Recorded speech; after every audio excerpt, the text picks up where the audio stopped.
یا اللہ تیرا شکر کہ تو نے ایک جھوٹے منافق اور گستاخ حکمران سے نجات عطا کی۔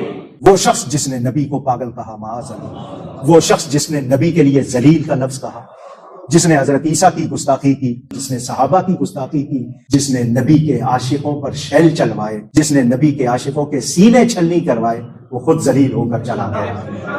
اس نے ختم نبوت پر کتنے حملے کیے، اس کے زمانے میں کیا کچھ ہوا۔ اس کی گردن پر ان تمام لوگوں کا خون ہے جو لبیک یا رسول اللہ کے نعرے لگا رہے تھے اور اس نے ان پر شیل چلوائے تھے، ان پہ گولیاں چلوائی تھی، ان سب کا خون اس کی گردن پر۔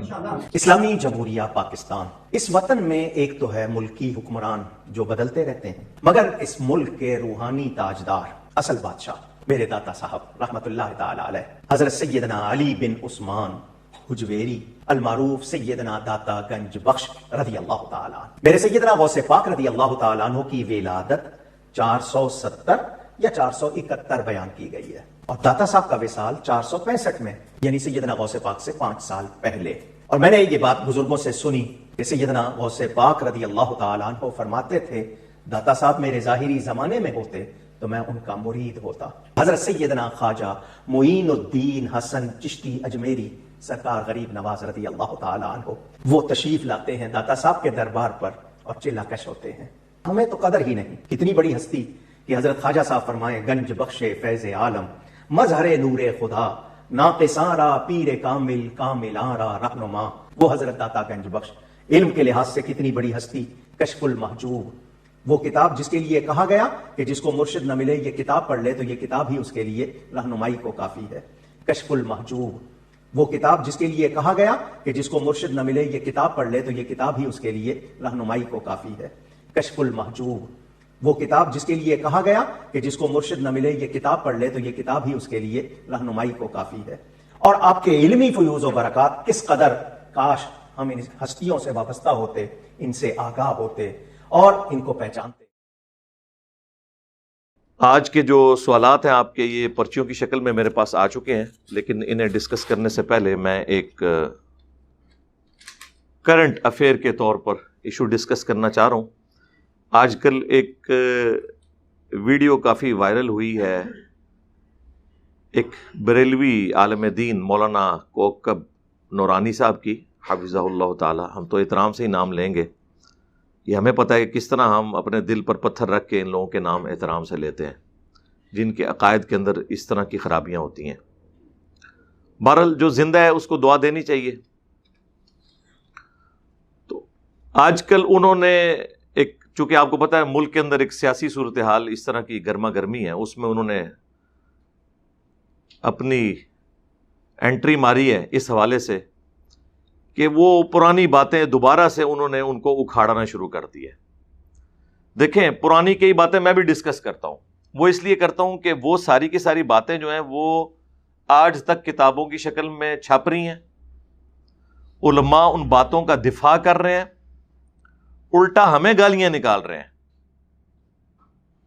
یعنی ایک مسلسل سلسلہ جاری ہے۔ یا تو ایک ایونٹ ہو جائے نا، ختم ہو گیا ختم، وہ تو آپ دیکھتے ہیں کئی ایک ایونٹس ہوتے ہیں وقتی طور پہ میں اسے ایڈریس کرتا ہوں، جس طرح مفتی طارق مسعود صاحب کا ایک ایشو ہوا، میں نے پازیٹیولی اسے ہینڈل کیا۔ اب یہ تو نہیں کہ میں اسے بار بار اسے ہائی لائٹ کروں گا اور خام خواہ کسی کی لائف کو ونریبل کروں۔ یہ نورانی صاحب جو ہیں وہ اس وقت یہ کر رہے ہیں۔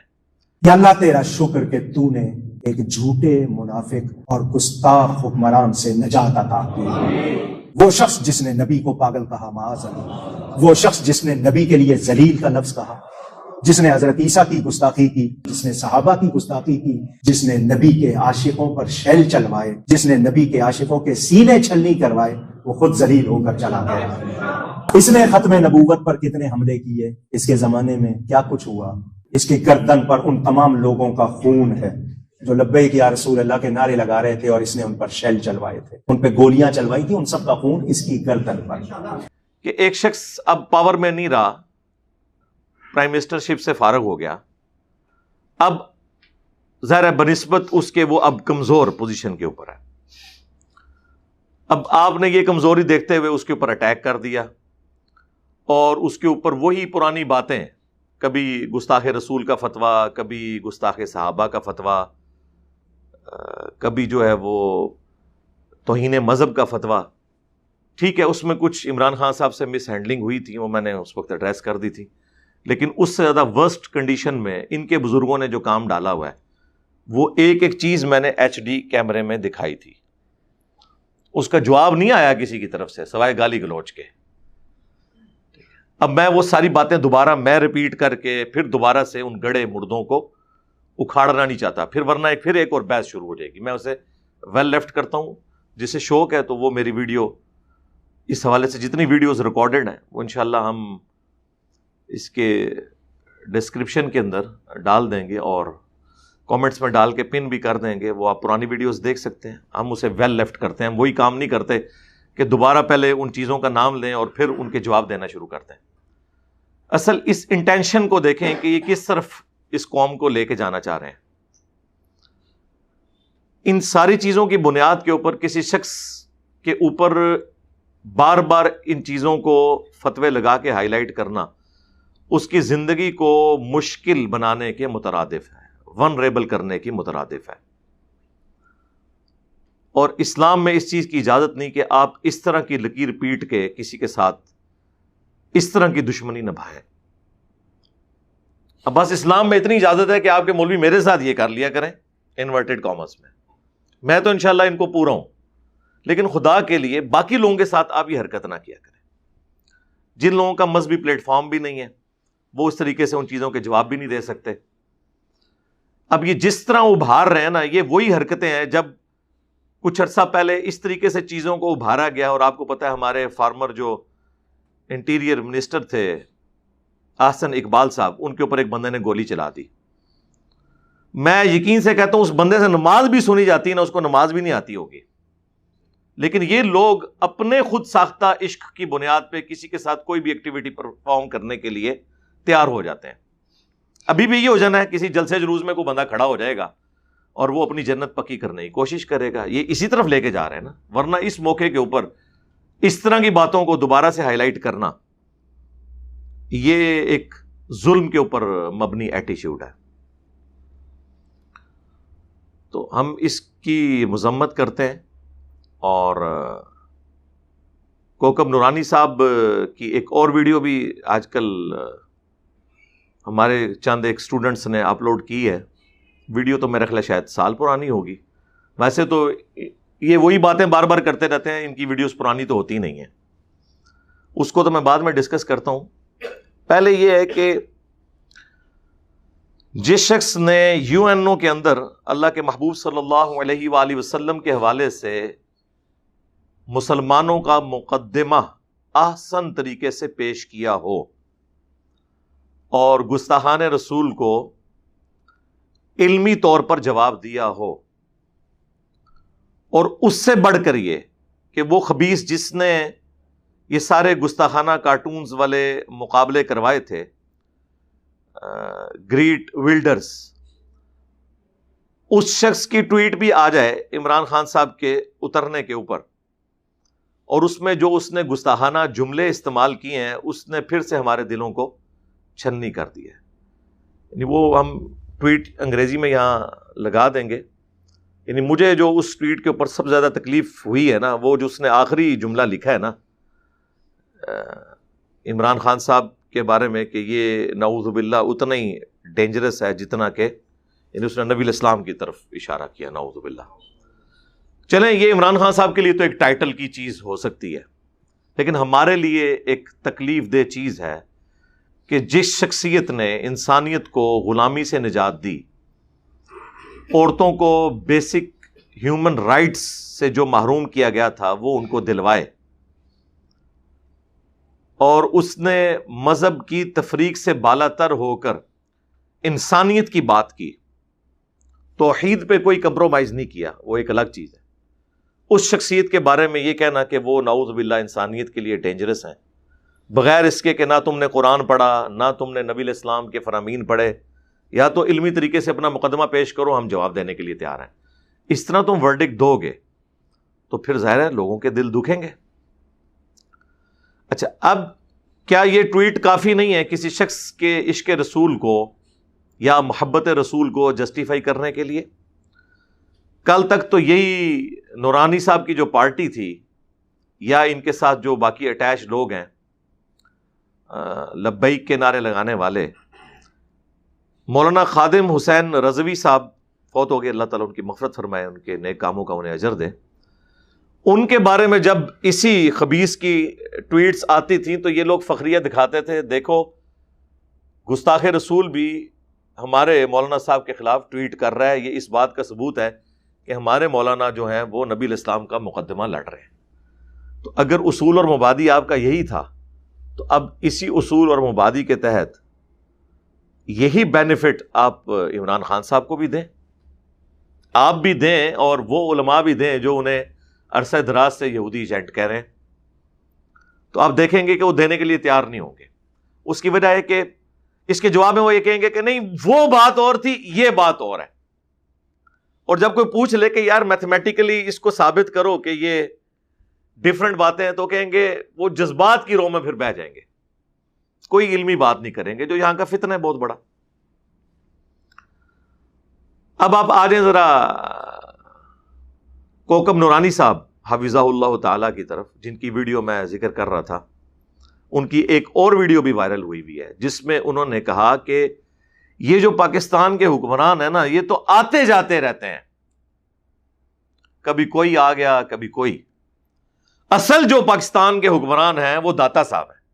اسلامی جمہوریہ پاکستان، اس وطن میں ایک تو ہے ملکی حکمران جو بدلتے رہتے ہیں، مگر اس ملک کے روحانی تاجدار، اصل بادشاہ میرے داتا صاحب رحمت اللہ تعالی علیہ حضرت سیدنا علی بن عثمان حجویری المعروف سیدنا داتا گنج بخش رضی اللہ تعالی عنہ. میرے سیدنا غوث پاک رضی اللہ تعالی عنہ کی ولادت 470 یا 471 بیان کی گئی ہے، اور داتا صاحب کا وصال 465 میں، یعنی سیدنا غوث پاک سے 5 سال پہلے. اور میں نے یہ بات بزرگوں سے سنی کہ سیدنا غوث پاک رضی اللہ تعالی عنہ فرماتے تھے داتا صاحب میرے ظاہری زمانے میں ہوتے تو میں ان کا مرید ہوتا. حضرت سیدنا خواجہ معین الدین حسن چشتی اجمیری سرکار غریب نواز رضی اللہ تعالی عنہ وہ تشریف لاتے ہیں داتا صاحب کے دربار پر اور چلا کش ہوتے ہیں.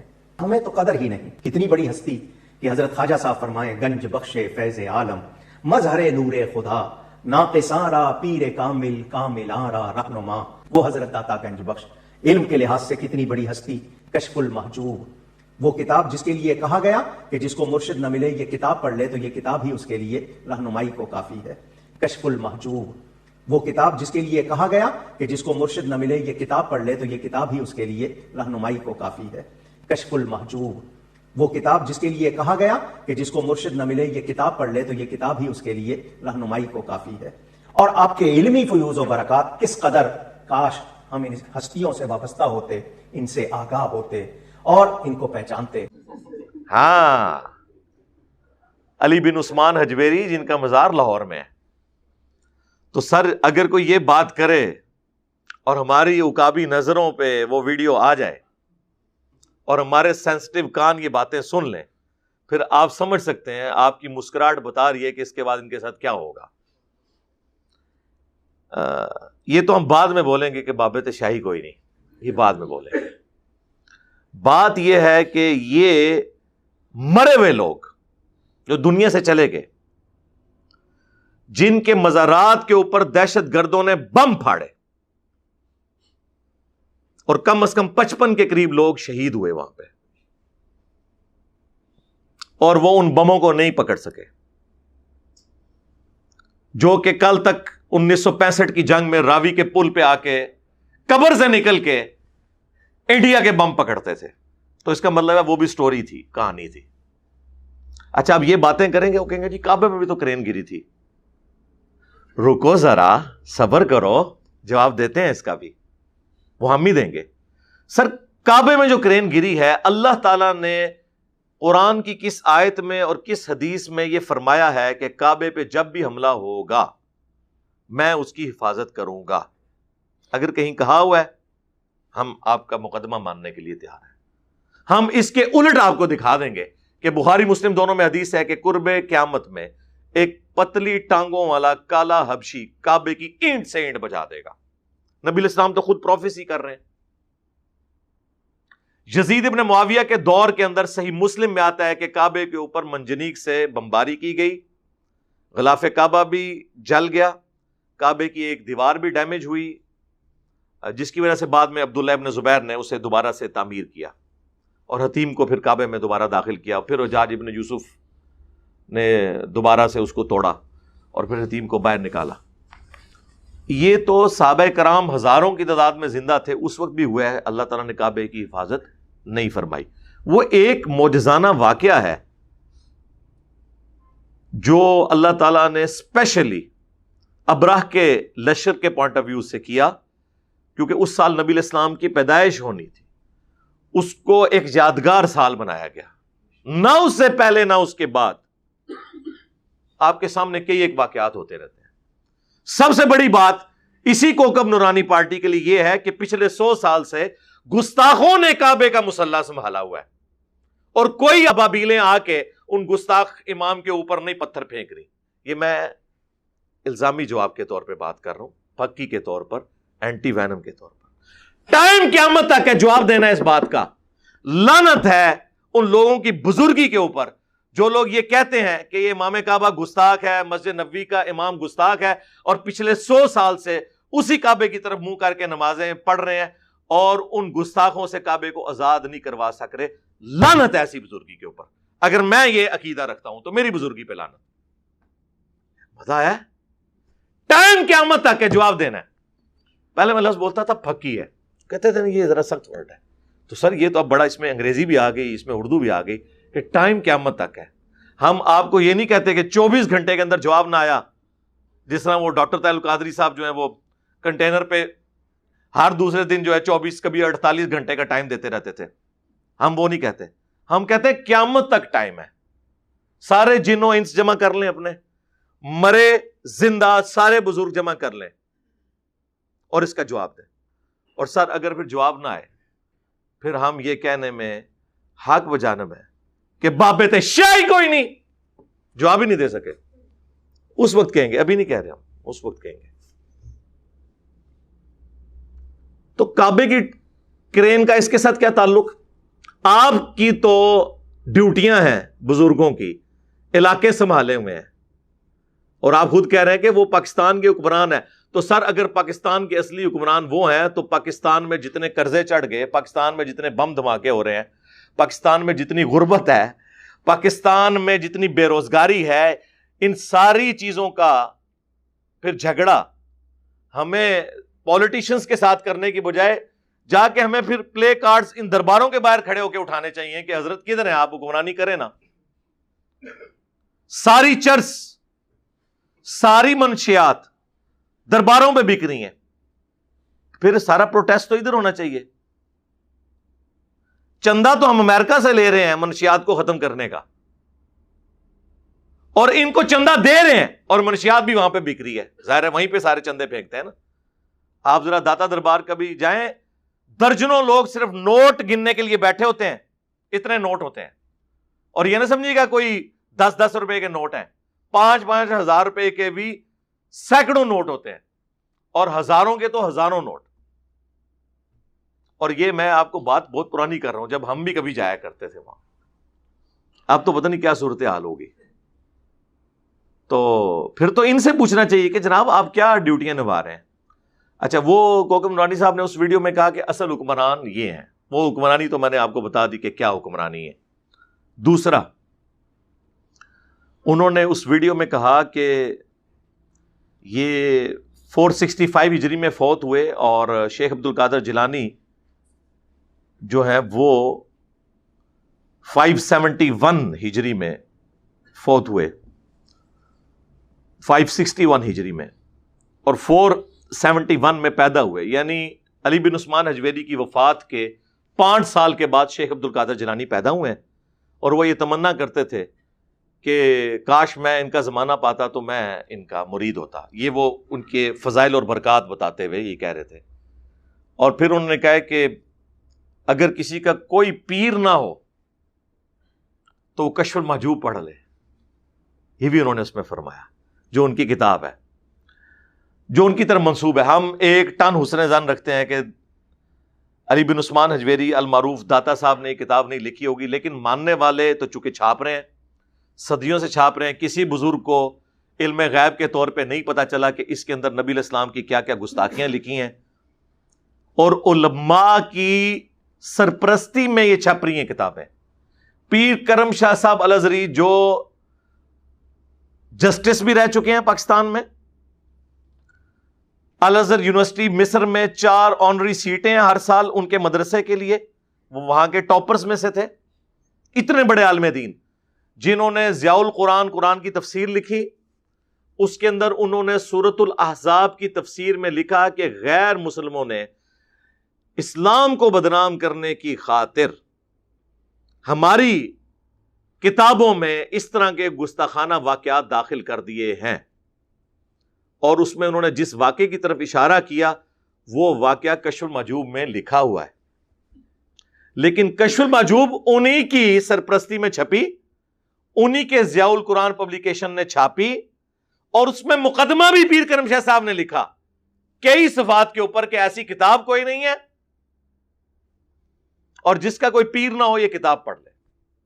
ان کو تو یہ پتہ ہی نہیں تھا کہ کتاب کو ہمارے جیسے پڑھے لکھے لوگ بھی پڑھ لیں گے، اور جن واقعات کو وہ گستاخانہ کہہ رہے ہیں اپنی تفسیر میں، وہ واقعات اس میں موجود ہیں۔ اس کے 2 ہی رزلٹ ہیں، یا تو پیر کرم شاہ صاحب نے خود بھی وہ کتاب نہیں پڑھی تھی، تو اگر خود نہیں پڑھی ہے تو شرم کا مقام ہے کہ جو چیز تم نے خود نہیں پڑھی ہے وہ لوگوں کو سجیسٹ کر رہے ہو، اور دوسرا یا وہ کتاب انہوں نے پڑھی ہے اور منافقت کی ہے کہ اس کتاب کی غلطیاں ہائی لائٹ نہیں کی ہیں صرف اپنے پبلک کے ڈر کی وجہ سے۔ تیسری کوئی اور پاسبلٹی ہو سکتی ہے تو آپ بتا دیں، ٹائم قیامت تک ہے، کوئی اور پاسبلٹی بتائیں۔ ہم تو انجینئرنگ کرتے ہیں نا، ظاہر ہے یہ تو میں تو میکینیکل انجینئر ہوں، ہر چیز میتھمیٹیکلی دیکھتا ہوں۔ تو واقعہ اس میں لکھا ہے صحف اور شکر کے چیپٹر میں، جنید بغدادی کا صحف اور بازید بستامی کا شکر۔ صحف کہتے ہیں عربی میں سواد والا جو صحف ہے، جان بوجھ کر کوئی کام کرنا۔ ایک سین والا صحف ہے وہ ہوتا ہے بھول کر، جو سجدہ صاحب بھی ہے۔ سواد والا صحف کہ بندہ ہوش میں ہو پھر بھی کوئی غلطی کر بیٹھے، اور ہے شکر دوسری ٹرمنالوجی، وہ ہوتا ہے کہ انسان کو اپنی ہوش نہ ہو اور وہ کوئی ایکٹیویٹی پرفارم کر بیٹھے۔ تو بتا رہے ہیں کہ تصوف میں جو صحف کا اسکول آف تھاٹ ہے نا، وہ جنیدی سلسلے میں ہے، جس میں خود علی بن عثمان حجویری صاحب بھی ہیں، جنید بغدادی کی طرف منسوب ہے، اور شکر کا جو اسکول آف تھاٹ ہے یہ بازید بستامی کی طرف منسوب ہے۔ پھر وہ دونوں کو جسٹیفائی کرتے ہیں، اور دونوں کو جسٹیفائی کرنے کے لیے تورات جو کہ ٹیمپرڈ فارم میں ہے اس کا ریفرنس کوٹ کرتے ہیں کہ داؤد علیہ السلام کی بھی نگاہ ایک دفعہ اپنی ایک صحابی کی بیوی پہ پڑی، جس صحابی کا نام اوریا تھا، یہ اوریا مقبول جان والا اوریا، اور وہ تو بڑا بےہودہ واقعہ ہے کہ وہ چھت پہ نہا رہی تھی، حضرت داؤد نے دیکھ لیا، ان کو پسند آ گئی، نعوذ باللہ، پھر انہوں نے اس کو جنگ میں آگے بھیجا تاکہ وہ قتل ہو جائے اور میں اس کی عورت سے شادی کر لوں۔ یہ پورا واقعہ انہوں نے کوٹ کیا اور کہا اسی وجہ سے تو حضرت داؤد معافیاں مانگتے تھے، قرآن میں آیا اس واقعے کی وجہ سے، اور اس واقعے کو کوٹ کیا۔ اپنا بابا جنید بغدادی بچانے کی خاطر حضرت داؤد علیہ السلام کو تختہ مشق بنا دیا، ایک جعلی واقعہ، اور اس سے رزلٹ نکالا، صرف کوٹ نہیں کیا، کوٹ تو تفسیر تبری میں بھی ہوا ہے، لیکن یہ انہوں نے اس سے رزلٹ نکالا، نعوذ باللہ من ذالک، اور کہا کہ ان پہ گرفت اس لیے ہوئی تھی، جنید بغدادی کا وہاں سے صاف ثابت ہوتا ہے۔ شکر کے لیے انہوں نے کہا کہ ہمارے نبی کی نظر بھی تو ایک دفعہ پڑ گئی تھی، نعوذ باللہ، اپنے صحابی زید ابن حارثہ کی بیوی پہ، اور وہ انہیں پسند آئی اور زید کے دل میں اللہ نے نفرت ڈال دی۔ یہ ایک پورا واقعہ ہے جسے انہوں نے اشارتاً ذکر کیا ہے۔ ظاہر اب وہ کہتے ہیں کہ ایک لفظ دکھائیں، لفظ تو نہیں دکھایا جاتا، بس وہ انہوں نے لکھا ہے کہ نظر ہمارے نبی کی جب نظر پڑی تو وہ زید پر حرام ہو گئی، تو یہ اسی واقعے کی طرف اشارہ ہے۔ تو اس سے انہوں نے کہا کہ نبی علیہ السلام پہ گرفت اس لیے نہیں کہ وہ حالت سکر میں تھے، اور بازید بستامی جو ہیں وہ سکر کے اسکول آف تھاٹ کو فالو کرتے ہیں، یعنی بابا بازید کو بچانے کے لیے انہوں نے اس شخص کو تختہ مشق بنایا جس کی قبر مدینے میں صلی اللہ علیہ وآلہ وسلم۔ یہ ہے جناب کشف المحجوب شریف، آپ کے جو اصل حکمران ہیں ان کی لکھی ہوئی اصلی کتاب بقول ان کے، اور ان کے سارے اصلی بزرگ پچھلے 1000 سال سے اس کتاب کی یہ چیزیں ہائی لائٹ نہیں کر سکے. ان کا سارا کشف علم غیب بھی فارغ، اور پرنٹ کرتے رہے. یعنی وہ اعلیٰ حضرت والی بات کہ اس کتاب کو پڑھنے والے کافر، پڑھانے والے کافر، ترجمہ کرنے والے کافر، اس کا درس دینے والے کافر، اس کی ترغیب دلانے والے کافر، اور ان کے کفر میں شک کرنے والے بھی کافر. یہ آخری جملہ ہوتا ہے یہ جناب اس کے اندر لکھا ہوا ہے. اس شخص کے بارے میں جس کے بارے میں قرآن میں آیا ما ضل صاحبکم وما غوا، تمہارے نبی نہ کبھی بہکے ہیں نہ کبھی بے راہ چلے ہیں. اور بخاری اور مسلم دونوں میں حدیث ہے کہ نبی علیہ السلام میں کنواری لڑکیوں سے زیادہ شرم و حیا تھی. آپ علیہ السلام کو جب کوئی چیز ناگوار گزرتی تو آپ کے چہرے مبارک پہ اس کے آثار آ جاتے تھے. اتنی شرم و حیا تھی کہ آپ کے چہرے سے صحابہ اندازہ لگا لیتے تھے آپ کو یہ بات بری لگی ہے. اپنے ایکسپریشنز کو بھی حضور کنٹرول نہیں کر سکتے تھے اتنے. اور یہ جو بالکل سادہ لو انسان ہوتا ہے نا، صاف ستھرا، اس کی نشانی ہوتی ہے. تو جس میں کنواری لڑکیوں سے زیادہ شرم و حیا ہو اس کے بارے میں یہ بات کرنا. پھر ان کے کچھ کمزور گول کیپرز نکلے تاکہ مزید بزرگوں کی انورٹڈ کاما میں عزت افزائی کروائیں. انہوں نے کہا نہیں جی، اس طرح کی گستاخی تو مسلم شریف میں بھی لکھی ہوئی ہے.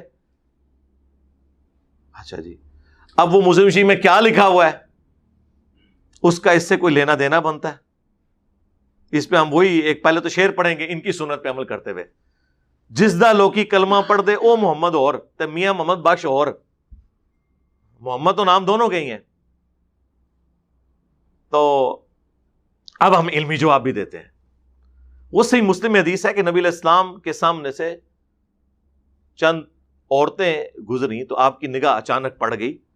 آپ علیہ السلام نے نگاہ ہٹا لی. جو صحیح مسلم میں حدیث ہے کہ مجھے میرے رب نے حکم دیا کہ اچانک جب نگاہ پڑ جائے غیر محرم پہ تو میں ہٹا لوں. تو ظاہر ہے یہ تو کسی کے ساتھ بھی ہو سکتا ہے. نبی علیہ السلام اپنے گھر میں اندر تشریف لے گئے، اپنی زوجہ محترمہ کے ساتھ ازدواجی تعلق قائم کیا. اس کے بعد باہر صحابہ میں تشریف لائے اور فرمایا کہ جب کبھی بھی تمہاری اس طرح نظر پڑ جائے تم اپنی بیوی کے پاس جاؤ، اس کے پاس بھی وہی چیز اللہ نے رکھی ہے جو کسی اور عورت کے پاس ہے. کتنی صاف ستھری، نظروں کی حفاظت کروانے والی، اپنی حیا کی حفاظت کروانے والی تعلیمات ہیں یہ. اس سے وہ بابا جی کو بچا رہے ہیں. زید ابن حارثہ کی بیوی والا جو واقعہ، یہ واقعہ ایگزیکٹلی تب ویسا ہونا تھا جب یوں ہوتا نعوذ باللہ صحیح مسلم میں کہ جس عورت پہ حضور کی نگاہ پڑی، جیسے ہی وہ اپنے گھر پہنچی اس کے خاوند کے دل میں اللہ نے اس عورت کی نفرت ڈال دی اور وہ عورت واپس آئی اور حضور سے نکاح کر لیا. کشف المحجوب میں یہ بکواسیات لکھی ہوئی ہیں زید ابن حارثہ کی بیوی کے بارے میں. اب مجھے بتائیں ان دونوں واقعات کا کوئی لینا دینا ہے؟ اس سے اندازہ لگائیں یہ بابوں کے پیچھے نبی علیہ السلام کو بھی تختہ مشق بنا دیتے ہیں، ان کی احادیث کو بھی. تو سر عصیدہ شاہی کوئی نہیں. میرے بھی کلپس کے ساتھ یہی کرتے ہیں یہ کہ چھوٹی سی بات ایسی کاٹتے ہیں اور اس کو ایسا رنگ دیتے ہیں کہ یہ بھی ویسے ہی ہے جیسا کہ وہ ہے. جب تک میتھمیٹیکلی دونوں سٹیٹمنٹس برابر نہیں ہوں گی، ایک چھوٹا سا بھی اگر فرق آ جائے ایگزیکٹ ایگزامپل نہیں بنتی. وہ نکاح اور زنا میں صرف ایجاب و قبول کا فرق ہے، حق مہر کے عوض، باقی سب کچھ ایک ہے. لیکن وہ ایک چیز کو حلال کر دیتا ہے دوسرے کو حرام. اس طرح نہیں مثالیں پیش کی جاتی. اسی کشف المحجوب میں لکھا ہوا ہے جو ایک بہت بڑا ایک ہمارے لیے تو ایک سینسٹیو ایشو ہے، حیات النبی کا مسئلہ، نبی علیہ السلام کی برزخی حیات اور پھر نبی علیہ السلام کا قبر مبارک میں جسم کا سلامت ہونا. کشف المحجوب میں لکھا ہے امام حنیفہ والے چیپٹر کے اندر، اپنے زوم میں تو انہوں نے امام حنیفہ کی یہ شان بیان کی ہے کہ امام حنیفہ نے ایک دفعہ نعوذ باللہ خواب دیکھا کہ نبی علیہ السلام کی قبر مبارک میں اتر کے آپ کی ہڈیاں جمع کر رہے ہیں. اردو ترجمہ لکھا ہے استخوان مبارک، یعنی ڈھانچے کے لیے ڈھانچہ بھی لفظ نہیں استعمال کیا، اتنی شستہ اردو، ہڈیاں جمع کر رہے ہیں. گھبرا کے اٹھے, اپنے دوست ابن سیرین سے جا کے پوچھا تو انہوں نے کہا کہ اس میں تو بڑی خوشخبری ہے, آپ نبی الاسلام کی سنتوں کو جمع کریں گے. ہم پوچھتے ہیں وہ سنتیں کہاں پہ جمع ہوئی ہیں, ذرا وہ حدیث کی کتاب تو بتائیں جس میں امام حنیفہ نے نبی الاسلام کی سنتیں جمع کی ہیں. امام بخاری نے جو کی ہیں وہ ٹیبل پہ رکھا ہوا ہے احترام کے ساتھ, امام مسلم نے جو کچھ کیا وہ تو رکھا ہوا ہے یہاں پہ. آپ جن کی طرف سنتیں جمع کرنے کا منسوخ کر رہے ہیں, ذرا ان کی کتاب ذرا بتائیں دنیا میں حدیث کی کون سی ہے. امام مالک کی الموطا امام مالک موجود, امام شافعی کی مسند شافعی موجود, امام احمد بن حنبل کی مسند امام احمد بن حنبل موجود, باقی ائمہ کی یہ کتابیں موجود ہیں. ایک چھوٹی سی پڑیا ہے مسند امام اعظم کے نام سے جو خود بھی ان کے علماء نہیں مانتے, اتنی سی. اچھا اب یہ واقعے میں مجھے بتائیں کیا کسی مسلمان بریلوی دیوبندی اہل حدیث شیعہ کا یہ عقیدہ ہے کہ نبی الاسلام کی قبر مبارک میں ان کی ہڈیاں ہیں اس طرح؟ نہیں جی, خواب کا واقعہ. سر خواب کا بھی واقعہ ہے. کیا اللہ تعالیٰ اپنے نبی کے حوالے سے اس طرح کے گستاخانہ خواب امت کو دکھائے گا کہ وہ اس طرح کے بےہودہ عقیدے رکھنا شروع کر دیں؟ خواب دکھانا تھا, وہ ہم خواب گھڑنے کا طریقہ بھی آپ کو بتا سکتے ہیں. اللہ کے فضل سے 31 سال ہم بھی بریلوی رہے ہیں. ہاں, ہم آپ کے بزرگوں سے بڑے بریلوی رہے ہیں. ہم آپ کو طریقہ بتاتے ہیں. آپ خواب یہ گھڑتے کہ امام حنیفہ نے خواب میں دیکھا کہ نبی الاسلام کے گھر میں داخل ہوئے ہیں یا روضہ شریف میں داخل ہوئے ہیں اور وہاں سے نبی الاسلام کے برتن, آپ کا عصا مبارک, آپ کا پیالہ مبارک, آپ کا کرتا مبارک اٹھایا ہے اور اس میں اشارہ تھا کہ وہ سنتوں کو جمع کریں گے. اور تبدیلی کر دیو ویسے اے پا دیو دے بچانا جے بابے نو تے. سنن ابی داؤد میں صحیح سند کے ساتھ یہ حدیث موجود ہے, سنن ابن ماجہ میں موجود, مشکات کے اندر موجود, اور امت کا اجماعی عقیدہ. نبی الاسلام نے فرمایا کہ سب سے افضل دن جمعے کا دن ہے, اس دن مجھ پر کثرت سے درود شریف پڑھو. اس دن آدم علیہ السلام پیدا ہوئے, اس دن فوت ہوئے, اسی دن قیامت قائم ہوگی. تم کثرت کے ساتھ اس دن مجھ پر درود پڑھو, بے شک تمہارا درود مجھ پر پیش کیا جائے گا. صحابہ نے عرض کیا اے اللہ کے نبی علیہ السلام, جب آپ مر جائیں گے اور مر کے مٹی ہو جائیں گے, آپ کی ہڈیاں مٹی میں گھل مل جائیں گی. سرکاری یہ الفاظ ہیں, لیکن اس زمانے میں 295C نہیں لگتی تھی سوال کرنے کے اوپر. نبی علیہ السلام نے تسلی سے سنا اور پھر عقیدہ بتایا. یہ اس صحابی کے نام اعمال میں ثواب جا رہا ہے جنہوں نے یہ سوال کیا. ان اللہ حرم علی الارض ان تأکل اجساد الانبیاء, بے شک اللہ تعالیٰ نے حرام کر دیا ہے انبیاء کے لیے کہ مٹی ان کے جسموں کو کھائے. اندازہ کریں, یہ حدیث بتا رہی ہے کہ انبیاء کے جسم سلامت ہے. اکا دکا محدثین نے اس پہ کلام کیا لیکن ان کی کوئی حیثیت نہیں ہے. جمہور محدثین اس حدیث کو صحیح سمجھتے ہیں اور جو کلام کرنے والے ہیں وہ بھی عقیدے کو صحیح سمجھتے ہیں. مثلا امام بخاری نے صحیح بخاری میں لکھا ہے کہ حضرت عمر کی شہادت کے آلموسٹ 65 ایئرز کے بعد حضرت عمر کا پاؤں حجرے کی دیوار گرنے کی وجہ سے قبر سے باہر نکل آیا تھا. یہ صحیح بخاری میں ہے, 1390 نمبر. اس عقیدے کو مانتے ہیں امام بخاری. المصنف ابن ابی شیبہ کے اندر موجود ہے کہ حضرت دانیال علیہ السلام کے تابوت کے بارے میں جب وہ نکلا تو حضرت عمر کے دور میں حضرت عمر کو بتایا گیا تو انہوں نے پھر ایک خط لکھوایا تھا کہ بے شک یہ اللہ کے پیغمبروں میں سے ایک پیغمبر ہے, ان کی لاش کو دفنا دو دوبارہ سے, اور اللہ تعالیٰ کی طرف سے پروٹوکول ہے کہ انبیاء کے جسموں کو نہ آگ کھاتی ہے, نہ کوئی کیڑا کھاتا ہے, اور نہ مٹی کھاتی ہے. اور کیڑے کے نہ کھانے کا ذکر تو قرآن حکیم میں بھی موجود ہے. حضرت سلیمان علیہ السلام کتنا عرصہ اس لاٹھی پہ کھڑے رہے, وہ لاٹھی کھا لی کیڑے نے, گوشت نہیں کھایا. اس عقیدے کی جڑ قرآن میں ہے. جو لوگ انکار کرتے ہیں نا حدیث کا, انہیں کہ قرآن میں جڑ موجود ہے کہ مرنے کے بعد انبیاء کی لاش کو پروٹوکول ملتا ہے. حضرت سلیمان علیہ السلام کی لاش مبارک کئی ہفتوں تک, ظاہر ہے وہ دیمک نے چاٹا تھا اس لاٹھی کو, تو اب یہ اب سائنس آپ کو بتائے گی کہ ایک اتنی موٹی لاٹھی کو چاٹنے کے لیے دیمک کو کتنا عرصہ چاہیے. تو کئی ہفتے مہینے بنتے ہیں, کیونکہ وہ ٹیمپل آف سلیمان تعمیر ہو رہا تھا, تو وہ اللہ تعالیٰ نے ان کے روب کے طور پہ حضرت سلیمان علیہ السلام کو یوں رکھا. تو یہ اس کی جڑ تو قرآن میں موجود ہے. اب مجھے بتائیں, یہ عقیدہ بتانا کہ ہڈیاں سمیٹ رہے ہیں، تو یہ گستاخی نہیں ہے؟ ٹائم قیامت تک جو جواب دینا ہے، نہیں تو اس کتاب ہی چکڑ ہو. کیونکہ آپ کے تو دعوے ہیں نا کہ ہمارے بزرگوں نے قرآن و حدیث کا نچوڑ نکال کے، یہ تو نچوڑ کہتے ہیں اور میں یہ والا نچوڑ کہتا ہوں. اور سیم واقعہ تذکرۃ الاولیاء میں شیخ فرید الدین عطار نے بھی لکھا ہے، جس کے حوالے فیضان سنت میں دعوت اسلامی کی اور تبلیغی جماعت کے فضائل اعمال میں موجود ہے. یہ سب سے بڑا بابا، انٹرنیشنل بابا ہے نا اگر کوئی کہانیاں لکھنے والا بزرگوں کی، وہ فرید الدین عطار ہے. 627 ہجری میں فوت ہوئے ہیں. تذکرۃ الاولیاء کتاب لکھی عربی میں، پوری دنیا کے اندر، یہاں پہ بھی ترجمہ ہوا ہے اس کا. اور خود تاتاریوں نے اسے قتل کیا، خود تاتاریوں کے ہاتھوں قتل ہوئے، کوئی نگاہ نہیں مار سکے تاتاری. تو تاری تے جڑے بڑے بزرگ سن، تو انہوں پتا ہونا کہ کوئی شاید ٹھہر دی نہیں سی نا، وڈ کے پر مار دے سن. نہ بزرگ چھڑیا انہوں نے، نہ کوئی حکمران چھڑیا ساڈا، نہ سلطنت عباسیہ چھڑی. وہ تو پھر اللہ نے ان کا زور توڑا.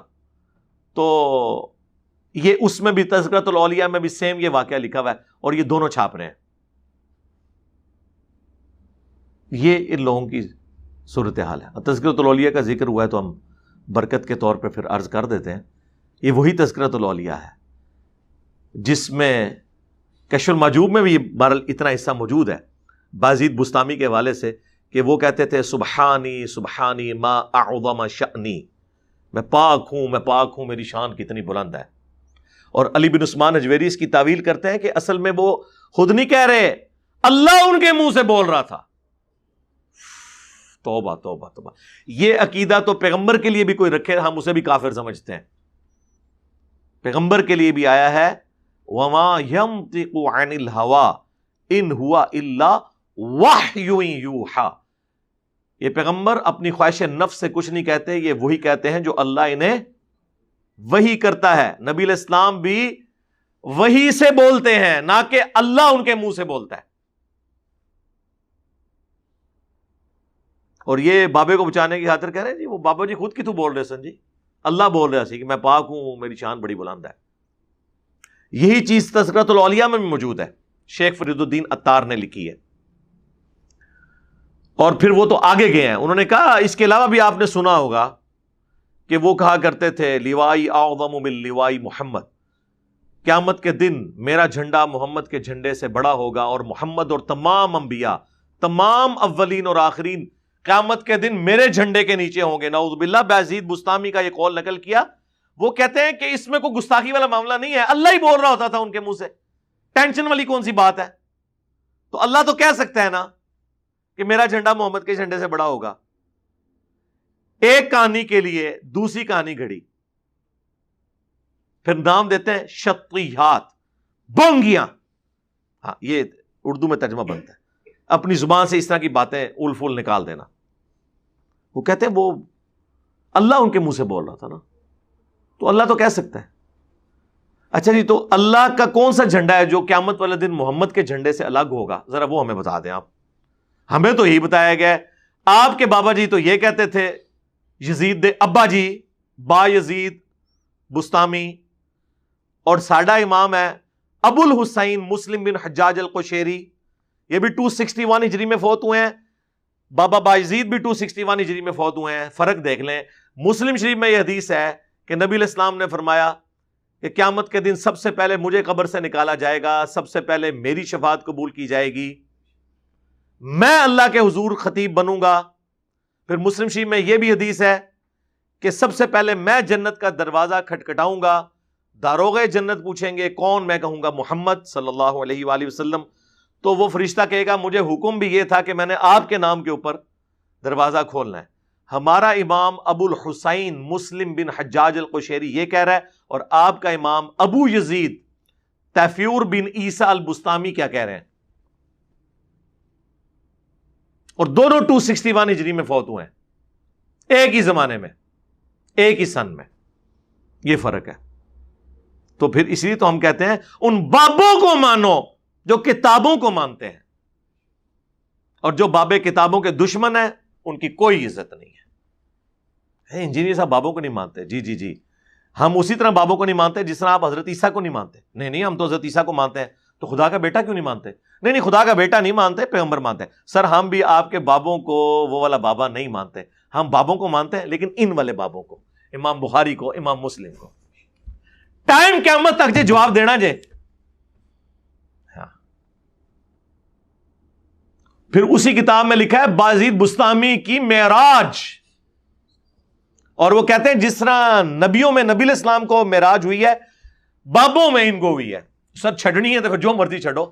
کل تک یہی لوگ چھوڑتے تھے، بلکہ یہی کوکب نورانی صاحب اپنے ہر جمعے کے خطبے سے پہلے وہ پڑھتے ہیں شعر کہ جی جس طرح محمد صلی اللہ علیہ وآلہ وسلم کا مرتبہ جو ہے انبیاء میں ہے، شیخ عبد القادر جیلانی کا مرتبہ اولیاء میں ہے۔ تو پھر شیخ عبد القادر جیلانی کو معراج کیوں نہیں ہوئی؟ اس سے بڑھ کر اس معراج والے چیپٹر میں اور بازید بستامی کے چیپٹر کے اندر تذکرۃ الاولیاء میں لکھا ہوا ہے کہ جنید بغدادی فرماتے ہیں، یعنی علی بن عثمان حجویری کے بھی پردادا مرشد اور شیخ عبد القادر جیلانی کے لکڑ دادا مرشد، کہ بازید بستامی کا مرتبہ اولیاء اللہ میں ہماری جماعت میں ایسا ہے جس طرح کہ جبرائیل کا فرشتوں میں۔ تو وہ تو بازید بستامی کو ڈکلیئر کر کے گئے ہیں اولیاء کا سردار، کیونکہ فرشتوں کا سردار کون ہے؟ حضرت جبرائیل۔ تو یہ بازید بستامی سے ڈگری چھین کے عبد القادر جیلانی نے کب سے اس پہ قبضہ کیا تھا؟ ذرا وہ ہمیں سن بھی چاہیے۔ ٹائم قیامت تک جے جواب دینا جے، شڑول نہیں مارنی، علمی جواب دینا ہے۔ سر یہ باتیں کوئی اہل حدیث نہیں ان کے ساتھ کر سکتا، کوئی دنیا کا شیعہ نہیں کر سکتا، کوئی دنیا کا بڑے سے بڑا موحد نہیں کر سکتا۔ یہ صرف وہ کر سکتا ہے جس نے ان کے اندر وقت گزارا ہو، ایک ایک چیز ان کی پڑی ہوئی ہو، ورنہ تو یہ آپ کو چارتے رہیں گے۔ تو ہمیں تو موقع ملا، اس ساری محفل کا ثواب ہم اصالہ ثواب کرتے ہیں جناب اعلیٰ حضرت کوکب نورانی صاحب کو، کہ انہوں نے ہمیں موقع دیا کہ ہم دوبارہ سے وہ زخم چھیلیں ایسے کر کے۔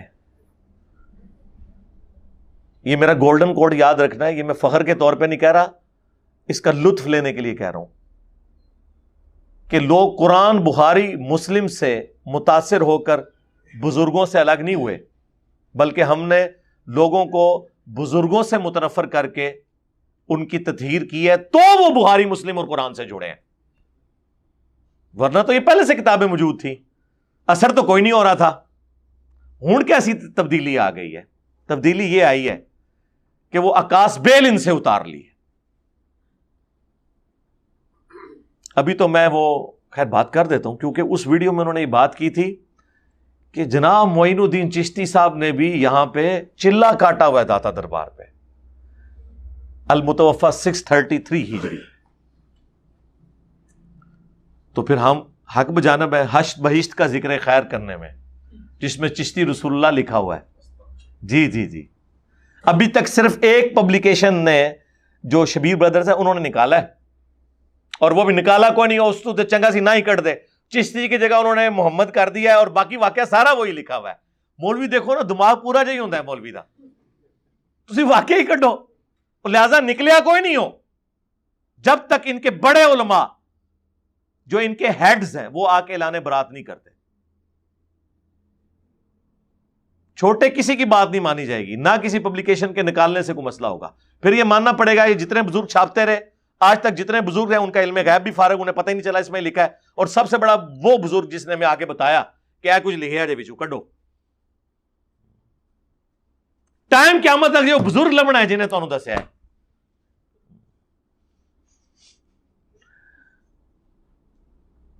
جی مرید ہونے آ گیا، ان کا جی تو کلمہ کیا پڑھتا ہے؟ لا الہ الا اللہ محمد رسول اللہ۔ ایک دفعہ تو پڑھ دے چشتی رسول اللہ، اس نے پڑھ دیا، اس کو نوازا، پھر اینڈ پہ کہا نہیں وہ میں نے تو ویسے پڑھوایا تھا، کلمہ وہی ہے۔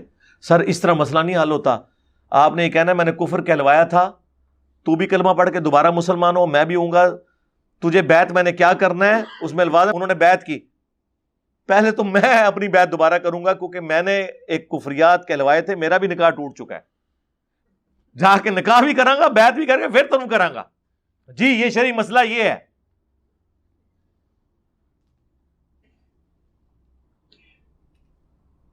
وہ جی خاص حالت میں تھے، وہ خادم رضوی صاحب والی بات ہے کہ جیڑا بھی خاص حالت ہی جاندا ہے نبی تے ہی پونکدا ہے، ہاں اینو ہلکا نہ جانو، جیڑا پونکدا جے نبی تے پونکدا جے۔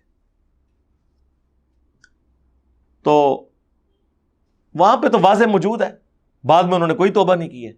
توبہ کا طریقہ یہ ہوتا ہے، کہتے ہیں نہیں جی دیکھیں وہ شتیات ہے، بزرگوں کی شتیات، بونگیاں، وہ جی مسلم شریف میں موجود ہے. ایتھے بھی مسلم واڑ لی انہوں نے.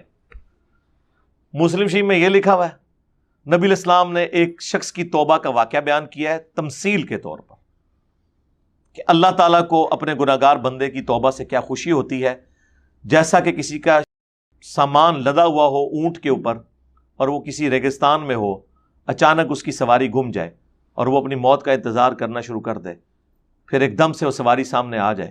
کیونکہ ریگستان میں سواری گھومنے کا مطلب ہے کہ اب کئی میل تک آپ کے پاس کوئی پانی نہیں، کھانے پینے کی چیز نہیں. وہ اتنا خوش ہو کہ اس کی زبان سے نکلے اے اللہ تو میرا بندہ میں تیرا رب، بجائے اس کے کہ وہ یہ کہتا کہ اے اللہ میں تیرا بندہ تو میرا رب. من شدت الفرح، یہ آگے الفاظ ہیں، خوشی کی شدت کی وجہ سے زبان لڑکھڑا گئی. یہ نہیں کہ بیٹا پڑھ، یہ تو چیز ہی ہو رہا ہے. اور اس کو کیا حضور نے انڈورس کیا کہ اس نے صحیح کہا ہے؟ آپ نے اس کو غلط ہی کہا ہے اور کہا کہ زبان لڑکھڑانے کی وجہ سے. وہ تو میری بھی کئی بار لڑکھڑا جاتی ہے. وہ بعض اوقات اس کا کلپ کاٹ لیتے ہیں کہ دیکھیں نہیں کیا کہہ دیا، حالانکہ مجھے پتا بھی نہیں ہوتا اس وقت کیا بات ہوگی. تو اس واقعے سے انہوں نے کہا جی وہ جی بابا جی نے بھی جو پڑھوایا تھا نا وہ اس میں آتا ہے. دو بالکل ڈفرنٹ چیزیں. اچھا پھر ان کے پاس آخری جواب ہے شطحیات، بونگیاں. اور کہتے ہیں دیکھیں بزرگوں کی بونگیاں ہیں، اور وہ آپ کو پتا ہے جی حدیث میں آیا ہے کہ جب کوئی بندہ حالت جذب میں ہو نا تو اس کے اوپر کوئی گرفت نہیں. سرکار وہ حالت جذب نہیں ہے، پاگل دے ہوتے کوئی گرفت نہیں ہے. ہاں جی مجنون دے ہوتے جدا ذہنی توازن نہیں ہے. سیدھی طرح کرو نا پاگل نے. آج آپ کہتے ہیں نا یہ پاگل ہیں، ہم یہ باتیں کرنا چھوڑ دیں گے، پرانی ویڈیوز بھی ڈیلیٹ کر دیں گے، لیکن بچہ نہیں کہے گا، بڑے سارے کہیں گے، اور اس میں پھر مانیں گے کہ انجینئر صاحب نے منوایا ہے کہ یہ پاگل ہے. ظاہر ہے جس کا کریڈٹ ہے اسی کو ملنا چاہیے. ہاں وہ بخاری میں تعلیقاً روایت ہے، مولا علی علیہ السلام نے حضرت عمر کو فرمایا تھا جب انہوں نے ایک پاگل شخص کے اوپر ہاتھ جاری کرنے کا حکم کر دیا تو انہوں نے کہا کہ اللہ کے نبی علیہ السلام کے حوالے سے ظاہر ہے یہ چیز بیان کی ہوگی کیونکہ مرفوعاً تو کوئی نہیں حدیث ہے، یہ بخاری میں، وہ ابن ماجہ میں مولا علی سے ہی ہے. بل یہاں پہ مولا علی کا قول ہے کہ 3 لوگوں سے اللہ نے قلم اٹھا لیا ہے، صحیح بخاری میں جو الفاظ ہیں. نمبر 1 پاگل شخص، نمبر 2 بچہ، اور نمبر 3 سویا ہوا شخص. پاگل جب تک کہ اس کا ذہنی توازن ٹھیک نہ ہو جائے، بچہ جب تک کہ بالغ نہ ہو جائے، اور سویا ہوا شخص جب تک کہ بیدار نہ ہو جائے. اور اس کی پوری سند سنن ابن ماجہ کے اندر نبی علیہ السلام کے ریفرنس سے بھی موجود ہے. تو ٹھیک ہے پھر آپ یہی کچھ ڈکلیئر کریں نا، یہ کریں، اس کے بعد کتابوں کی پرنٹنگ بند کریں. کہتے ہیں نہیں جی جو قرآن حدیث کے مطابق ہے وہ آپ لے لیں. اللہ معافی دے، قرآن حدیث کے مطابق تو شاید آیتیں ہی رہ جائیں گی اس میں. حدیثیں بھی جو آپ نے لی ہیں نا زیادہ تر تو جعلی لی ہوئی ہیں، اور جو لی بھی ہیں ان کو اپنے الفاظ کا ہی جامہ پہنایا ہوا ہے. یہ کتاب جو ہے نا وہ 500-600 صفحوں سے 5 صفحوں میں رہ جانی ہے. مہربانی کرو انہوں چھاپنا ہی بند کرو، جان چھڑاؤ محمد حدیث تو آج بھائی سے بھی بند کرو، تذکرۃ الاولیاء بھی بند کرو، کشف المحجوب بھی بند کرو، فضائل اعمال بھی بند کرو، فضائل سنت بھی بند کرو. ٹھیک ہے، اور اس امت کو اس چیز سے جان چھڑائیں. بس ہم یہ درد دل آپ کے سامنے رکھنا چاہ رہے تھے کیونکہ ہمیں موقع ملا ہے، فل ٹاس ملے اور ہم اسے باؤنڈری سے باہر نہ پھینکیں تو یہ ہمارے اس منصب کے ساتھ خیانت ہے. کیونکہ جب تک بابوں کی آکاس بیل ان کے ساتھ لگی ہے کبھی انہوں نے قرآن و سنت کو نہیں ماننا. آپ لاکھ پڑھتے رہے ایاک نعبد و ایاک نستعین، انہوں نے آگے سے پڑھنا ہے سن فریاد پیراں دیا پیرا، میری فریاد سنی کن دھر کے ہو.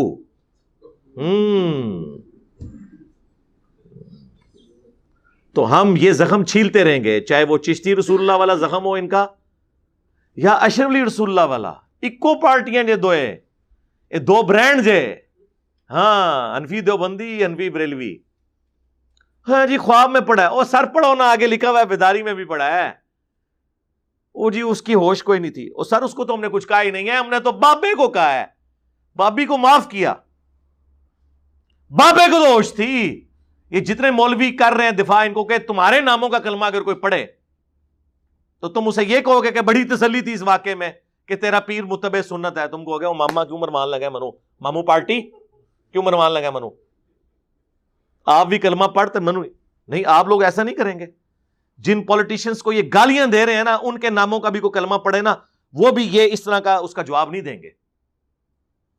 اتنی تو ایمان کی رتی ان کے اندر بھی موجود ہے، جو ان کے انورٹڈ کامز میں بزرگان دین اور علماء کرام، یعنی کہ بزرگان بے دین اور علماء کرائم مجرم، ان کے اندر موجود نہیں. سبحانک اللہم و بحمدک اشہد ان لا الہ الا انت استغفرک و اتوب الیک. صلوا علی محمد و آل محمد. اللہم صلی علی محمد وعلی آل محمد واصحاب محمد و امت محمد اجمعین الی یوم الدین. آمین.